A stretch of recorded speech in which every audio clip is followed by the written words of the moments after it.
Hey guys, welcome back. Today's video is on a knife that probably needs no introduction for most of you, as it's been out for quite a while now, and that is the Spyderco collaboration with Butch Vallotton or Vallotton, however you say it.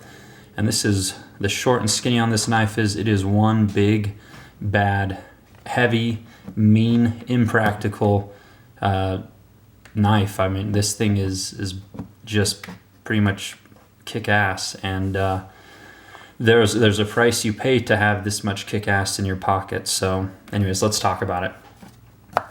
So this knife, it's actually been in my collection for almost 2.5 years. I checked my email records before starting this video, and I purchased this in January of 2012, and I think I purchased it shortly after it came out.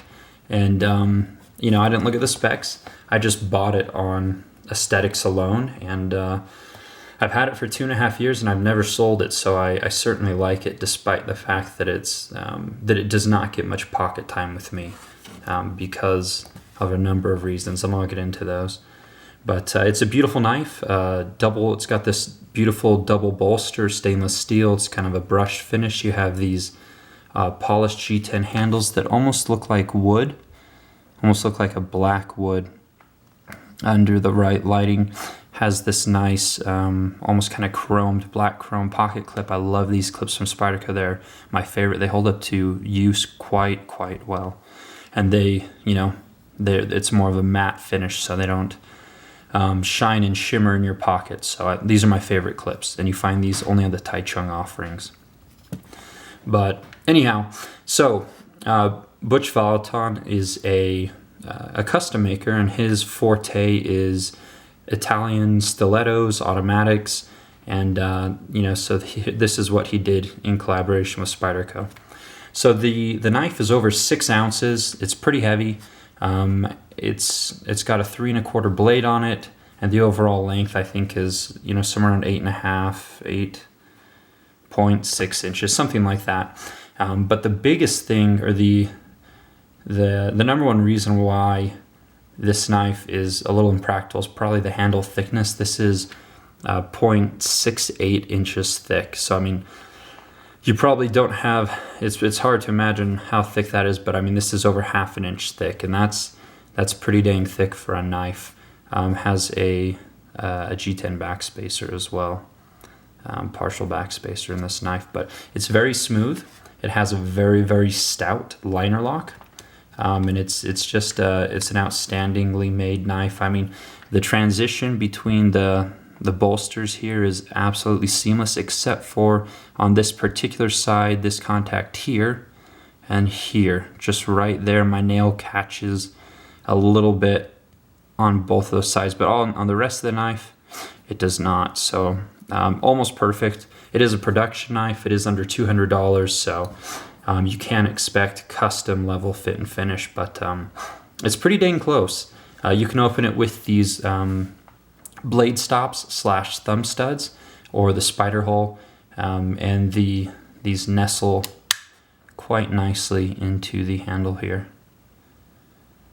And it's said that, or at least I've heard that blade stops, when they interact in this fashion, is actually supposed to be more robust than a blade stop pen that the blade comes into contact with, like back here, because it takes the force better and it won't flatten a pin, or pins can be flattened. Anyhow, has a nice hollow grind, and then here up at the tip there's a convex grind. You can see the change in the grind right there. And so in theory, this should be able to do piercing cuts quite well.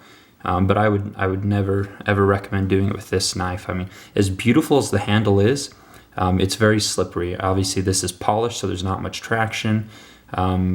Stainless steel, not much traction. I mean, there's just really no traction on this knife. And so, I mean, you've got some jimping here, which is good, but I wouldn't do piercing cuts with this knife. It's just too slippery. You're likely to travel up the blade and slice your finger open. So that's one reason why it's impractical to treat this as an everyday carry.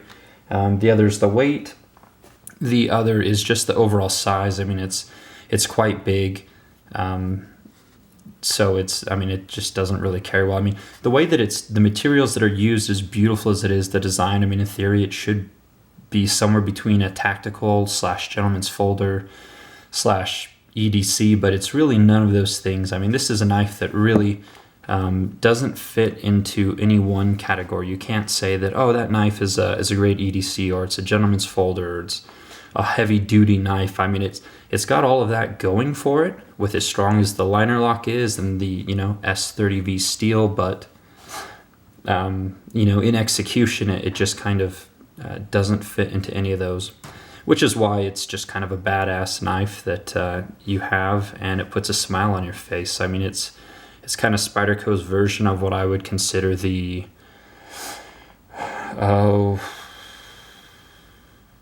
I don't know, perhaps, I can't think of one right now, or like a Direware. I mean, a Direware is a completely impractical, overbuilt knife that really has no common sense being in anyone's pocket, but people absolutely love them. And that's kind of my classification for this knife. I mean, it's like Spyderco's version of a huge, overbuilt Direware. But anyhow, beautiful knife. There is a special edition of this knife, and what it is it is a dual action auto. And so this scale right here, Butch actually took, I think, about 400 of them, and he retrofitted them, or fitted them with a dual action spring. And so basically what that means is the knife, you can open and close it just completely normal, without a spring connected to it. But if you slide this thing over, it'll pop open. I know there's a few videos on YouTube, and what's really cool is some places still have them in stock, and they're about $400 versus like the $180 to $200 street price for this version. So it's about twice as expensive, but you know, it was customized by Butch himself. So I mean, that's a really cool thing, and it does have his logo and a limited edition number on this side is what you would find. So anyways, again, this one doesn't get much pocket time, but I just haven't been able to get rid of it. I just love the aesthetics of it. I think it's absolutely fantastic. If they could make it a little bit thinner, you know, go with a little bit thinner blade and use maybe you know, a different type, the black certainly, but you know, maybe not a polished micarta or a polished G10, then it would be a lot more practical and user friendly. But anyhow, so would I recommend this knife? Only if you have a lot of other knives that you enjoy carrying and you just want something that's special and impractical, and you know, kind of that casual Friday knife that you know, just puts a smile on your face. That's what this knife is for me, and that's why I still have it after 2.5 years, even though it probably goes in my pocket once a month, I think. But anyways, a few size comparisons. I'll just pick what I have handy. This is what I was carrying today. Then here's this one. They're actually quite comparable in size, and I hope that the angle on the camera conveys that, but the line steel is thinner and more comfortable in the pocket and also in the hand. It's kind of it's rounded here, and yeah, it's a lot more comfortable in the hand than this one is. There is a little bit of a hot spot right back here. Your finger can dig into that portion here. See those lines appearing on my finger, but a little bit of a hot spot there. But if you're gripping it normally and you have your finger on the jimping, then you won't notice that. Another absolutely amazing Tai Chung offering is the Gayle Bradley here. And it's much bigger than the Gayle Bradley. You can see the difference in length there. And then in handle thickness, there is also a huge difference. You can see that there as well.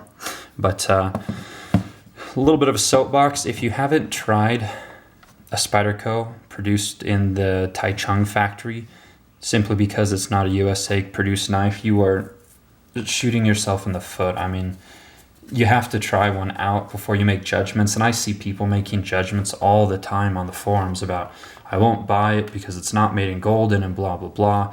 But the ones produced in Tai Chung are the best Spydercos on the market. Their most complex builds, the most exotic materials, they are always from Tai Chung. So Absolutely stunning. Anyhow, that's pretty much it. Just a look at a knife that I've had for a long